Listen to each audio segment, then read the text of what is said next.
이영혁 위원과 함께하는 뉴욕엔 서울입니다. 오늘도 화상으로 만나볼게요. 위원님 안녕하세요. 네, 안녕하세요. 이영혁입니다. 예, 반갑습니다. 네, 오늘도 인베스팅닷컴에 올라온 위클리 코믹스 살펴볼 텐데요. 오늘은 어떤 그림이 올라와 있을까요? 강의실인데요. 오늘 또 파월 연준 의장이 등장해 있고, 근데 학생으로 보여요. 손에 연필도 하나 쥐어 있고요. 그리고 앞에 선생님 역할을 맡고 있는 게 전 연준 의장이잖아요. 벤 버냉키 전 의장입니다. 어떤 내용이 담겨져 있을까요? 위원님 분석 좀 해주세요. 네, 저는 오늘 이 그림을 보고 저는 진짜 빵 터졌습니다. 제가 이 코너를 한 두 달째 하고 있는데 오늘 그림이 제일 설명한 것도 많고 아마 모든 것에 함축된 의미가 있다라고 보는데요. 딱 이런 거 아닙니까? 그림에 등장하는 인물이 설명하셨던 대로 두 명 있습니다. 그리고 또 칠판이 있고요. 교탁이라고 표현이 요즘도 쓰는지 모르겠는데 저는 하여튼 교탁이라고 부르겠습니다. 그리고 그 위에 헬리콥터 모양이 있는데요. 그리고 또 잘 보시면 칠판 위에 무슨 공식 같은 게 있고 위에 QE 그리고 101이란 말이 써 있는데요. 이거 하나하나가 모두 의미가 있다라고 저는 이해를 하겠습니다. 일단 먼저 강의하는 분, 벤 버냉키 전 의장부터 살펴보겠는데요. 일단 2006년부터 2014년까지 연준 의장을 했고요. 하버드 대학에서 공부를 시작했고 결국 MIT에서 경제학 박사를 해는 수재 중에 수재라고 일단 이해하시면 되겠습니다.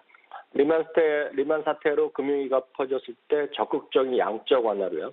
월가에 막대한 현금을 뿌리면서 금융위기를 극복시킨 인물로 일단 평가를 받고 있고요. 그다음에 헬리콥터인데 왜 헬리콥터가 도대체 교택했을까요? 그의 별명이 바로 헬리콥터 벤 버냉키이기 때문입니다. 여러분들도 아마 네이버나 구글에서 버냉키나 헬리콥터 이렇게 검색하면 수많은 만평이 나옵니다. 만평 중에 또 다른 만평들이 여러분들 보여드리겠는데 수많은 이런 걸 풍자하는 그림이 많이 있는데 한마디로 헬리콥터를 타고 공중에서 벤 버냉키 의장이 현금을 막대하게 뿌렸다. 그런 의미로 일단 그림이 나와 있고 별명이 그렇게 되어 있는데요. 그럼 그다음에 QE 영어로 QE가 있고 101이라고 써 있습니다. QE는 바로 양적 완화가 되겠는데요. 양적 완화라는 게 약간 어려운 말이지만 쉽게 얘기하면 이겁니다. 중앙은행이요.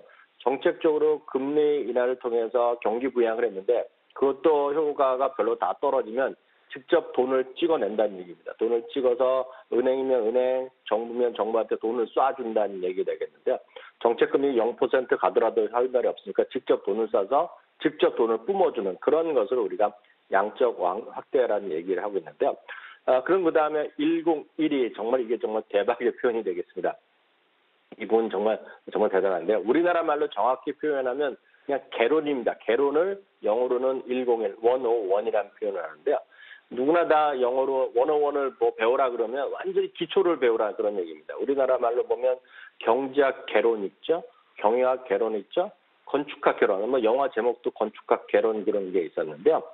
대학교의 전공 과정도 들어가기 전에 시작하는 완전 기본 과정입니다. 즉 1학년이 전공과 상관없이 어디나 들을 수 있죠. 예를 들어서 공대생이 예를 들어서 경제학 개론 들을 수 있고요. 경제학과나 이렇게 문과생이 공학 같은 경우에도 기계공학 개론 이런 거 들을 수 있거든요. 그러니까 수준이 높지가 않은 거고 완전 기초 과정인데요.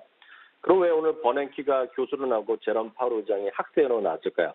그림은 101이라고 써 있고요. 이것은 전 세계 금융시장에서 가장 영향력이 있는 제롬 파월 의장이 고작 개론을 과목을 듣는 것은 제가 여러 번 이 방송을 통해서 말씀드렸는데요. 소위 기존 경제학이나 금융을 전공한 소위 박사 같은 지식인 그룹에서는 현 제롬 파월 의장이 변호사 출신이고요.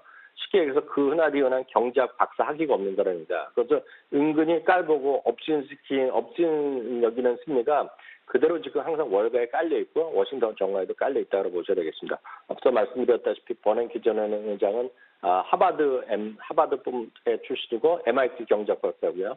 옐런 전 의장도 제가 말씀드린 적이 있는데요. 본인도 박사고 남편은 노벨 경제학 수상한 사람이고요. 아들도 물론 경제학 박사입니다.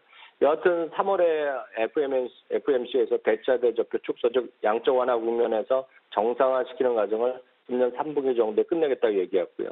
점도표를 통해서 올해 금리 인상은 없을 것임을 강력히 실사했습니다.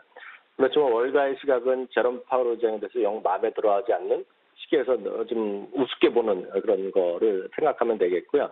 우리 시장에 직접 영향은 없겠으나 미국의 추가적인 금리 인상이 없다면 그렇지 않아도 금리 역전을 부르는 한국의 입장에서 보면 좋겠고요.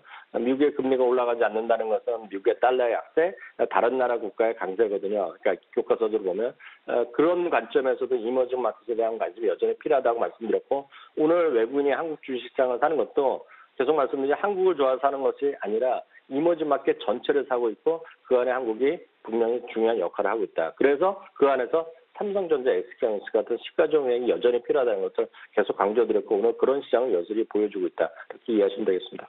네, 위클리 코믹스를 통해서 또 글로벌 금융시장 쭉 훑어봤습니다. NTN 이학연 전문위원과 함께했고요. 위원님 고맙습니다. 감사합니다.